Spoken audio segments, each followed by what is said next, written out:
السلام عليكم بفكرة جديدة وكمان طعم وشكل مختلف. تعالوا بينا النهاردة نعمل مع بعض أجمل ولذ أروع كده فطاير سهلة وبسيطة واقتصادية، بس النتيجة في الآخر مبهرة جدا. وغير كده كمان هنحشيها النهاردة كده بحشوة مميزة جدا، نخلي كده طعمها وريحتها كده في حتة تانية خالص.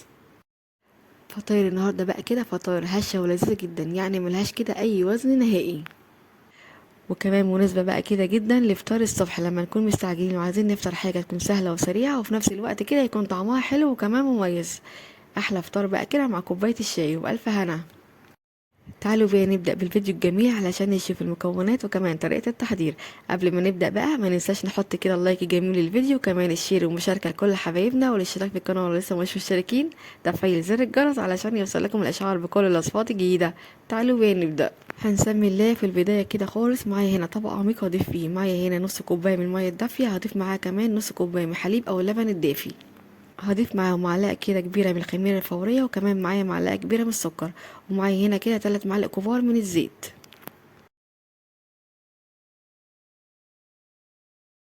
وممكن كمان نستبدل الزيت بالسمنة عادي جدا. هضيف كمان معاهم بقى كده معلقة كده كبيرة من الخل هنا يا جماعة بيعتبر كده محسن جيد جدا للعجينة. هقلب بقى كده كل المكونات مع بعض كويس جدا لحد ما اتأكد بقى كده الخميرة والسكر دابوا معايا تماما.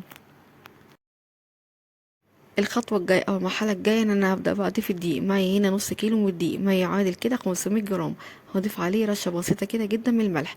هنخل بقى كده الدقيق بتاعي كده كويس جدا قبل ما أبدأ أستخدمه. في البداية بقى كده خالص، يعني في بداية العجن هجيب كده معلقة وسباتولا وأقلب بقى المكونات بتاعتي كده مع بعض كويس جدا لحد كده الدقيق ما يختفي كده معايا كده في المواد السائلة. أنا بس هنا يا جماعة في البداية بسهل كده معايا طريقة العجن أو عملية العجن.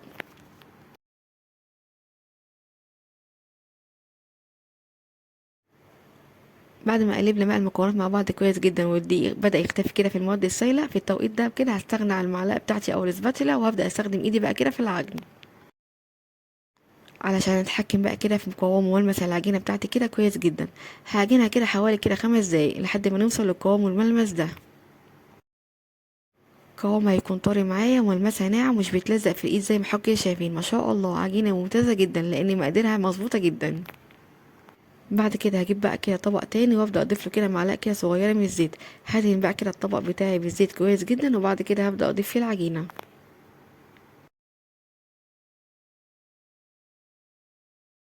بعد ما دهنا بقى كده الطبق بتاعنا بالزيت كويس جدا هنجيب العجينه ونضيفها فيه، وكمان هدهن وش العجينه بتاعتي كده بالزيت كويس جدا بالشكل البسيط ده. الخطوه بقى الجايه ان انا هبدا كده اغطيها واسيبها بقى كده في مكان دافي لحد ما تبدا تختمر وترتفع معايا. المده بقى هنا كده هتكون على حسب درجه حراره الجو عندك. انا سبتها كده حوالي نص ساعة وبدأت تختمر وترتفع معانا بالشكل الجميل ده. وطبعا علشان كده الجو اليومين دول حر جدا، فطبعا مش بتاخد وقت كده في التخمير. هبدأ بقى كده افرغها من الهواء كويس جدا علشان نبدأ بقى كده نشكلها ونقطعها كده قطع صغيرة. في التوقيت ده بقى كده بدأت كده اشكلها واقطعها كده كور صغيرة. حجم القطعة او الكرة كده معايا كده حوالي 50 جرام. لو عندك ميزان تقدري توزنيها. الحجم ده كده يا جماعة كان مناسب جدا، بس انت ممكن تكبري بقى او تصغري عن كده زي ما انت عايزة. ده كده هيكون شكل القطع معايا بعد ما شكلتهم كلهم. ما شاء الله العجينه يا جماعه سلسه جدا، وطبعا علشان المقادير معانا مظبوطه جدا. اغطيهم بقى كده واسيبهم حوالي 10 دقايق قبل ما نبدا نشتغل فيهم. لازم بقى كده تسيبيهم يرتاحوا كده حوالي 10 دقايق على الاقل علشان لما تيجي كده تفردي القطعه تتفرد معاكي كده بكل سهوله.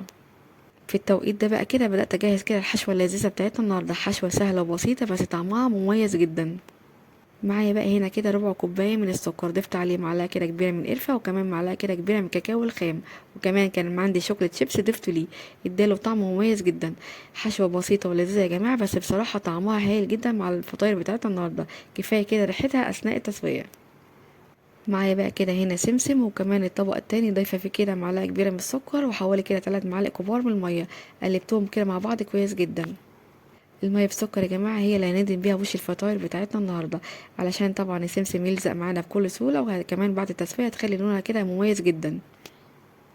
تعالوا بقى كده نشكلها مع بعض. هناخد بقى كده قطعة من العجين ونبدأ نفردها بإيدينا كده بسيط بالشكل ده، وبعد كده هاخد معلقة كده صغيرة من الحشوة اللذيذة اللي جهزناها قبل شوية مع بعض، وبعد كده أقفل عليها كده بالشكل البسيط ده. هناخد كده الطرفين مع بعض ونقفلهم مع بعض كويس جدا. لازم نقفلهم كويس جدا علشان كده الحشوة بتاعتنا ما تطلعش أثناء التسوية. وبعد كده هبدأ أضيف بقى الفطيرة بتاعتي أو الفطاير بتاعتي كده في المية بسكر اللي احنا مجهزينها مع بعض قبل شوية. وبعد كده هبدأ بقى أضيف لها السمسم كده، هيلزق معاكي بقى كده بكل سهولة. طريقتها سهلة بسيطة، مش هتاخد وقت ولا مجهود معاكي خالص. بصوا بقى هنا معايا ما شاء الله شكلها مميز جدا. بنفس الطريقة هناخد كده قطعة من العجين ونفردها بإيدينا بسيط بالشكل ده، وبعد كده نجيب معلقة كده صغيرة من الحشوة اللذيذة بتاعتنا، وبعد كده نقفل كده الطرفين على بعض بالشكل الجميل ده. اهم حاجه بقى هنا القفله دي يا جماعه، لازم نقفل عليها كويس جدا علشان كده متفتحش معانا اثناء التسويه. نضيفها بقى كده في الميه بسكر وبعد كده السمسم. هنكون بقى كده مجهزين جنبنا صاج او صينيه دهنينه كويس جدا بالزبده او السمنه، وبعد كده نبدا بقى نرص الفطاير القمر بتاعتنا كده بالشكل البسيط ده، ونسيبها بقى كده حوالي 10 دقايق لحد ما تبدا تختمر وترتفع معانا، وهتكون معانا بالجمال ده كله ما شاء الله. بصوا بقى شكلها معايا هايل قد ايه. او بقى كده لما نوصل للمرحله دي هنبدا بقى كده ندخلها الفرن علشان التسويه. هنسويها بقى كده فرن ساخن مسبقا على درجه حراره 200، وهندخل الصينيه بتاعتنا كده في الرف الاوسط، وهنكون مشغلين النار من تحت بس. اول بقى ما يعدي عليها كده حوالي 25 دقيقه ونلاقي الجوانب بتاعتنا بدات تحمر وتاخد لون، هنطفي النار من تحت ونشغل كده الشوايه عليها حوالي 5 دقايق بس. المهم بقى كده في التوقيت ده اول ما نشغل كده الشوايه ناخد بالنا منها كويس جدا عشان ما تاخدش معانا لون بزياده، وبعد كده نطلعها تبقى معانا بالجمال ده كله ما شاء الله، واخده لون ذهبي من فوق وتحت جميل جدا. او بقى كده ما نخرجها من الفرن ممكن نغطيها كده حوالي 5 دقايق علشان تفضل بقى كده محتفظه بالطراوه بتاعتها لاخر قطعه ما شاء الله. احلى واجمل كده فطاير بحشوه لذيذه جدا. بصوا الجمال طالع معانا هشه وخفيفه قد ايه. مش قادره بقى اقول لكم كانت ريحتها ساعه التسويه كانت قلبة البيت كله. لازم فعلا تجربوها بنفسكم علشان تشوفوا النتيجه. طعمها بجد هايل جدا. احلى بقى كده فطار مع كوبايه الشاي الصبح وبالف هنا. وكمان بقى ممكن تعملي منها كميه كبيره وتحتفظي كده بيها في الفريزر وتطلعيها وقت ما انت عايزه. جربيها بقى كده بالطريقه دي وان شاء الله هتعجبك.